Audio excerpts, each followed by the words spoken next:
الحمد لله رب العالمين والصلاة والسلام على رسول الكريم وعلى آله وأصحابه ومن استنى بسنته إلى يوم الدين.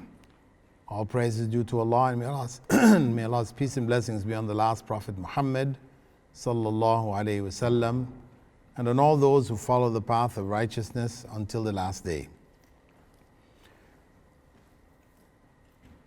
Prior to the break for Salah, we talked about the last of the major rites of Hajj, those for the day of Eid, the 10th day of Dhul Hijjah. And we spoke about the difference between trimming and shaving. And we had spoken about that earlier. Shaving is more humbling, and this is why it is preferred. Trimming is allowed, but the greatest and the greater reward is for those who shave.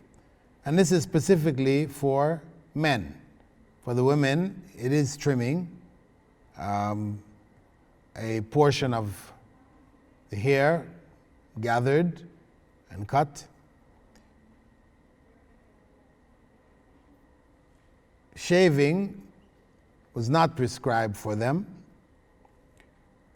Some scholars would consider it makruh or disliked. Some have even made it haram. But we don't have any clear statements of the Prophet ﷺ with regards to it, beyond telling the women to trim and the men to shave.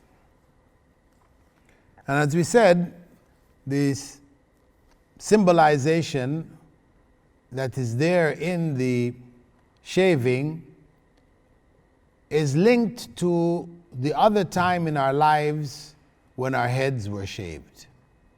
And that was at the time of the Aqiqah. The ceremony on the 7th day that we do, it's not really a ceremony. There's certain things that the Prophet ﷺ advised us, encouraged us to do, to shave the head of the child. And the hair that you shave from the head of the child is actually in Arabic called aqiqah. That's where the name comes from. So the name is directly related to the aqiqah. People call it the naming ceremony.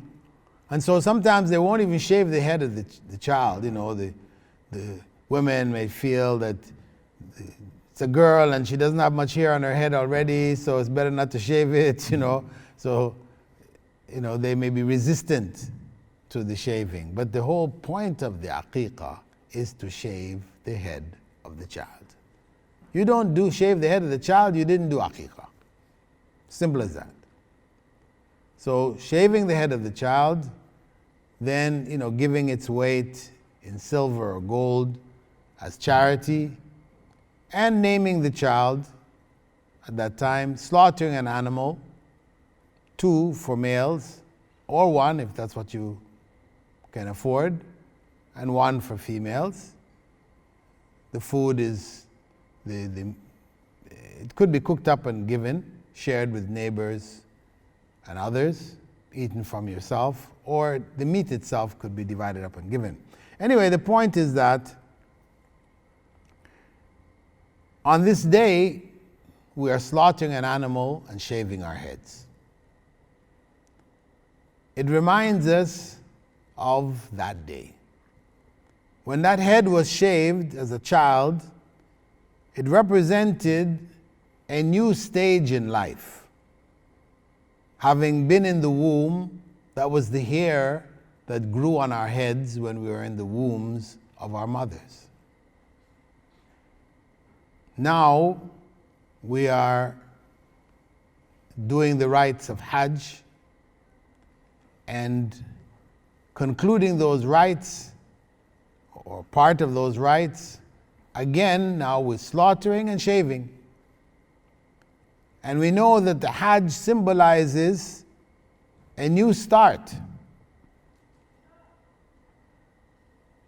because we are supposed to be purified from sin through performing the rites of Hajj according to how they were prescribed.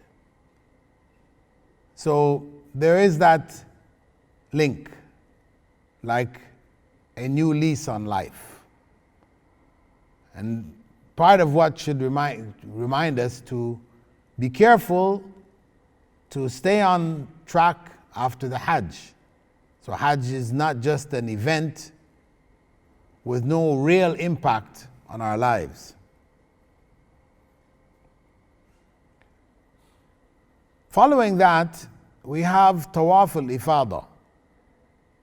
And actually the Tawaf al-Ifada is the same as Tawaf al-Qudum, except there's no sa'i. Except there is no sa'i. And the Tawaf, we can see, we spoke about the significance of the Tawaf in that it is one of the most oft repeated rites of the Hajj. It's put at the beginning when we came in making the Umrah. It's put in the middle here in Tawaf al-Ifada, and it will be put at the end again. We'll look at Tawaf al-Wida'. And it, as we said, or as the Prophet ﷺ said, is a walking prayer. In our lives, prayer has been standing, bowing, prostrating, and sitting. Now we pray while walking. And the Prophet ﷺ actually said that tawaf is salah, except that we speak in it. So the Tawaf al-Ifada should be done with the same spirit we spoke about in Tawaf al-Qudum, that this is worshipping Allah. It shouldn't be done mechanically. We shouldn't be using books that we just read from. We don't know what is being said there. Better we make du'as from ourselves. Also, in making the tawaf, we said that we should be seeking forgiveness from Allah subhanahu wa ta'ala, glorifying Him. So what we normally do in our prayers with Fatiha and the surahs after and the transitional words that we say or phrases that we say, Sami Allahu liman hamida, etc. All of these involve praising Allah or seeking His forgiveness. In the same way, when we're making tawaf, we should be doing the same. And it should come from our hearts.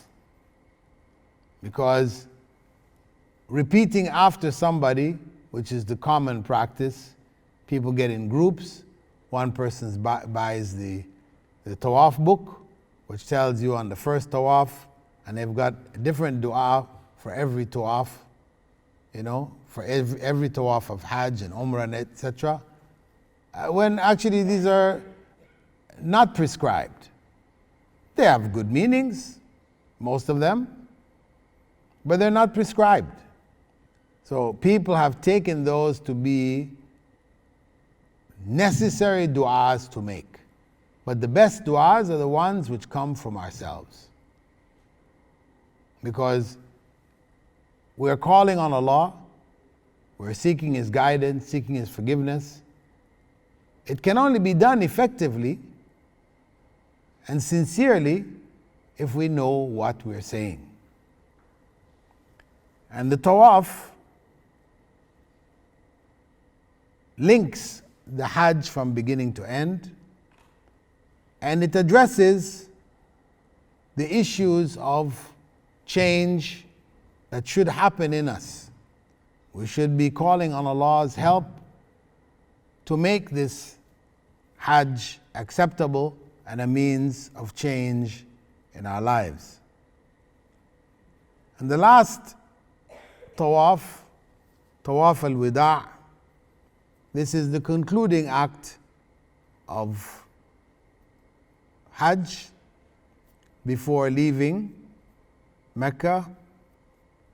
We make Tawaf, which is unique to Masjid al-Haram. We don't make Tawaf any place else, although you will find, as we mentioned earlier, people making Tawaf, in Ajmer, around the tomb there, in Egypt, and in other countries we have the tombs or mausoleums of saints, etc., that people go and make Tawaf around, even writing notes, putting them inside the cages that they put around the graves, believing that when everybody leaves, the saint comes out of his graves, collects the notes and reads them, and does something for you. May Allah guide the ignorant. So, in leaving Mina on the last day, because we're after the 10th, we have the 11th and the 12th, where we go back to Mina. And again, the rites of Mina focus on the same three that we spoke about. We have added to it stoning. And on the third of those days, on the 13th or on the 12th, we can leave Mina. And at that point, we should leave Mina feeling we've left behind us something precious. We shouldn't be leaving Mina wiping our foreheads and saying, finally, it's over, as so many people tend to do. If that's how we're leaving it, then it means we've missed out on the Hajj. It hasn't purified us. We have not benefited from the rites. We have not grown closer to Allah subhanahu wa ta'ala, grown in our consciousness of the deen. When we leave the holiday places that we go to, we leave there with a heavy heart. Holiday is over. Going back home. So we feel sad to go back home. But unfortunately, most people, when they're leaving Mecca and leaving the Hajj, Mina, they're treating it just the opposite. They're happy to go home. We've had enough. And this is the sign that we missed the boat. The Kaaba is the focal point of prayer for Muslims all over the world. It's not an object of worship, though people might be fooled into thinking that, who watch us from the outside, non-Muslims observing us, might very well conclude that we worship the Kaaba. But reality is, of course, that we don't. It's a means of organizing our worship. The 1.7 billion Muslims around the world, we're all facing the Kaaba in our worship.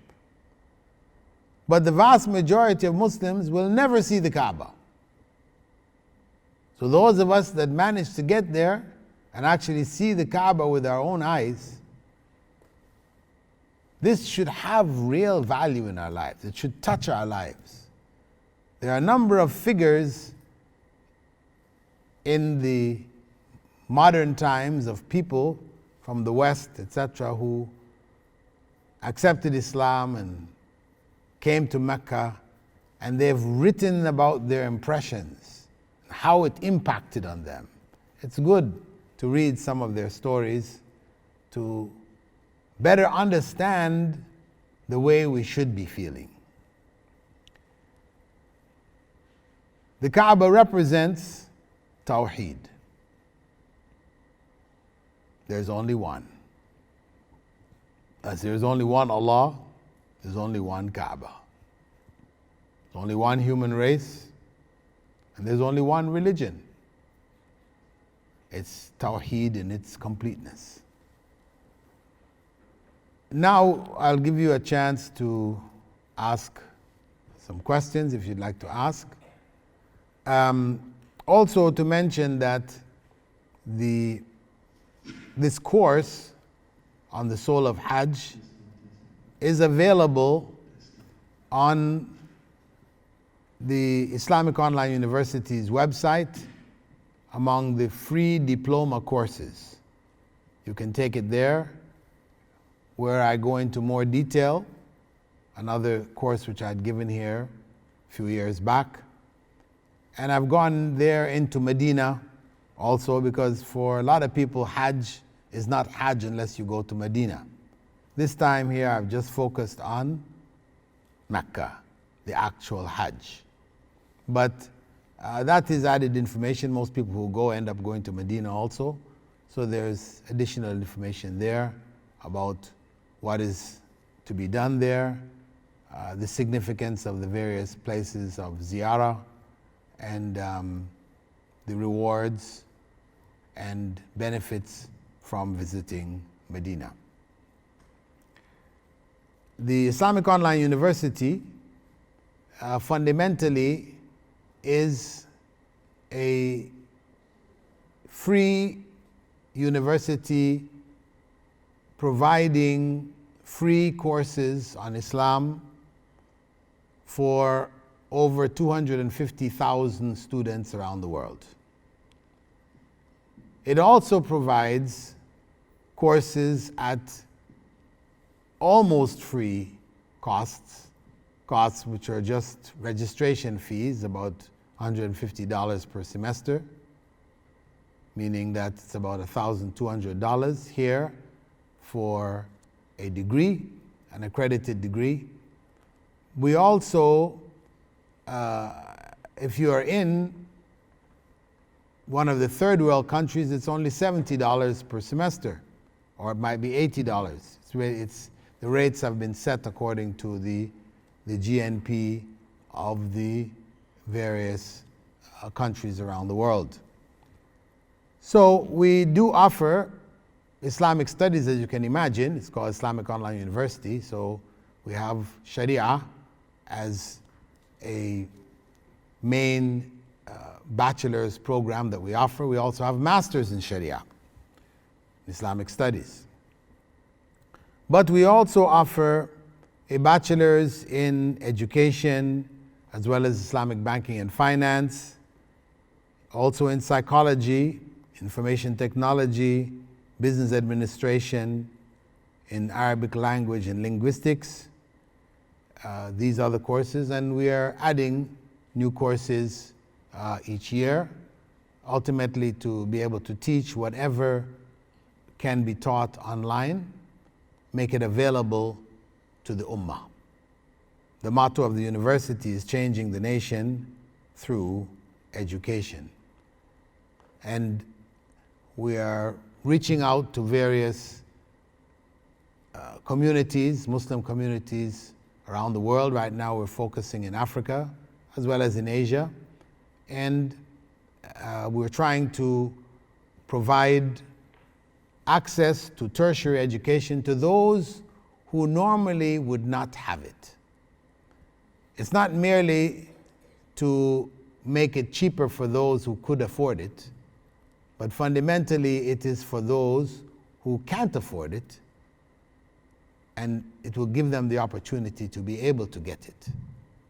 So we are working with different communities, different parts of the Muslim world, to try to promote the courses for the needy of the various communities. One of the areas that we're focusing right now is on orphanages. We have many orphanages which have been set up by charitable organizations, across the Muslim world, Muslim communities. But these orphanages, while providing for orphans, once that orphan has completed his secondary education or her secondary education, the provision and support ends. and they're left on their own. And actually, finishing this job is critical, because the time that they most need support is when it comes to tertiary education. So we are trying to link up with some of the charitable bodies that are concerned, and when this is brought to them, actually many of them haven't thought about it. They just took it for granted. When you finished high school, that's it. You're on your own. We've done our part. People don't usually donate beyond that for them. So we have sort of tried to wake up these charitable institutions to consider this seriously, that we need to finish the job of educating the orphans of the Ummah. So, inshallah, if any of you would like to help with this project, we encourage you to participate with us. If you in your country have contacts with certain charitable organizations that you would like to put us in touch with, that we can help, we are only too happy to help. Barakallah fikum. Thank you all for coming, and may Allah make whatever knowledge was shared beneficial for you in your lives, and we hope that you would share it with others, because I'm sure there are points that have been raised which maybe you weren't aware of, etc. And many others around you are not aware. So please do share that knowledge, because the greatest reward is in sharing the knowledge after getting it. And pass on the word to others also to benefit from the recording of this series, especially your friends who are planning to make Hajj. Recording of this series is available at the Islamic Online University website. Barakallahu fikum. Assalamu alaikum wa rahmatullahi wa barakatuh. Subhanakallahumma wa bihamdika. Nashhadu an la ilaha illa ant. Nastaghfiruka wa natubu ilayk.